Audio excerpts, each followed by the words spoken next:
I was thinking about this, that when you're talking to someone, do you ever feel like you're being manipulative? Like you're manipulating the conversation, almost as if like every part of reaction is a hidden plan. Well, that thought is, tied to imposter syndrome. It's called imposter syndrome, and there's no age or stage of life where it can't happen to you. Anyone can have it, anyone can experience it. It's not simply a passing feeling, it's actually a belief that makes you doubt yourself and convinces you that every connection you make is not real and you're just trying to earn someone's approval. Even for me, I notice it in my closest friendships. Not everyone sees me the same way. One friend sees me as a smart guy who always, come up with answers to his weird questions. Another believes I'm some kind of, disciplined, physically active guy who always goes gym. And another just sees me as a sarcastic, entertaining, and funny to be around guy. Maybe on the surface, that looks normal. Different sides of me showing up with people, yet different. Deep down, I sometimes wonder if I'm just playing, some kind of role. It feels like I have this ability to read the room, to know what to say, to know how to win someone's trust. And even though I never intended to use it in a harmful way, the thought still remains in my brain that am I really being myself or am I just shaping myself into making others making others believe or shaping myself into what others expect from me. Some people describe this exact experience as a coping mechanism. When you grow up insecure or in an unstable environment, your brain learns to constantly scan and adjust according to the situation. You know, you start predicting your reactions and smoothing conversations. You start making sure that you won't upset anyone. It isn't that you set out to be, you isn't that you set out to manipulate people.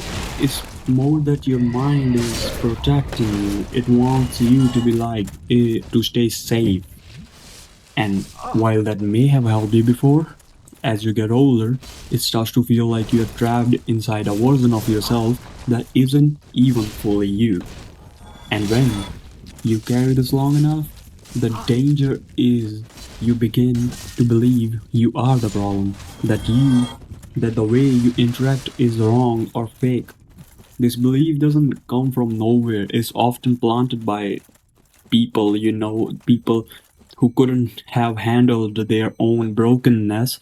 Maybe you had someone in your life who punished you because you were acting happy for something you have.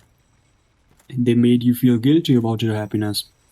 Instead of taking responsibility for their own pain, they shifted onto you. And now, even when you're not doing anything wrong, you feel like you are. Although recognizing this truth is painful, it can also be freeing because it shows that you have been calling manipulation what you have been calling manipulation was never manipulation at all. Sometimes it's just survival, sometimes it's just adaptation. The more you understand this, the more you separate from the harmful parts, like pretending endlessly from the healthy ones, like empathy, awareness, and emotional intelligence. Still, letting go of these habits isn't easy. When you stop trying to control every outcome, you'll feel like you're losing something. It feels uncomfortable to let conversations just happen without even trying to manage them. It feels scary to risk being misunderstood or rejected. Yet, that's the only way to discover genuine connection, the kind that doesn't require performance. Interestingly, some people even see manipulation as neutral, like a tool, just as a hammer can be used to build or to harm. The way you use your social awareness depends on your intention. If your intention is to help someone open up, to support them, to encourage them towards something good, then that's not manipulation in a cruel sense, it's actually guidance.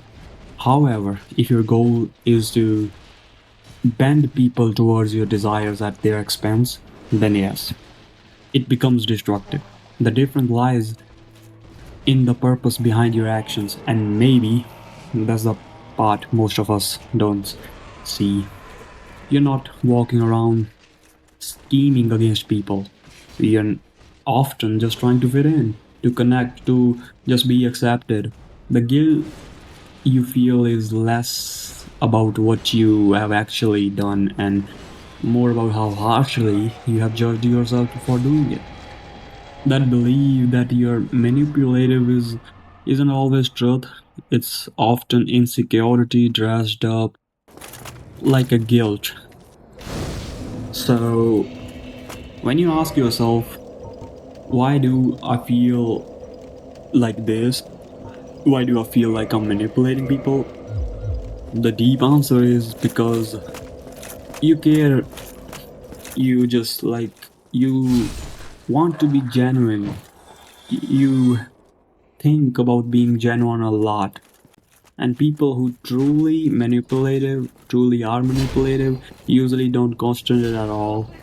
The fact that you doubt yourself actually proves that you value honesty, that you don't want to hurt someone, that you want your connections to be real.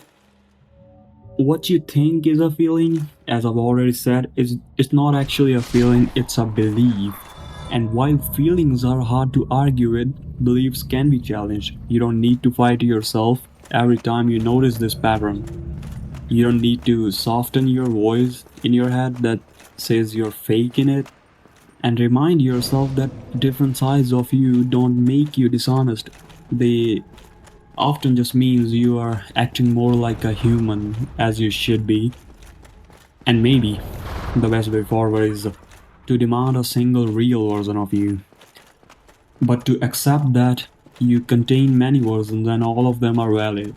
The sarcastic you, the one who thinks a lot, the the one who has more strength, and the one who doesn't speak at all. They are not performances, they are pieces of a same person showing up in a different ways. At the end, the work is less about proving you are manipulative, but more about being kinder to the part who thinks like this, who makes you feel guilty about it. You have to be more kind towards that part of yourself, because once you stop treating yourself like a fraud, you will realize you never were manipulating anyone to begin with.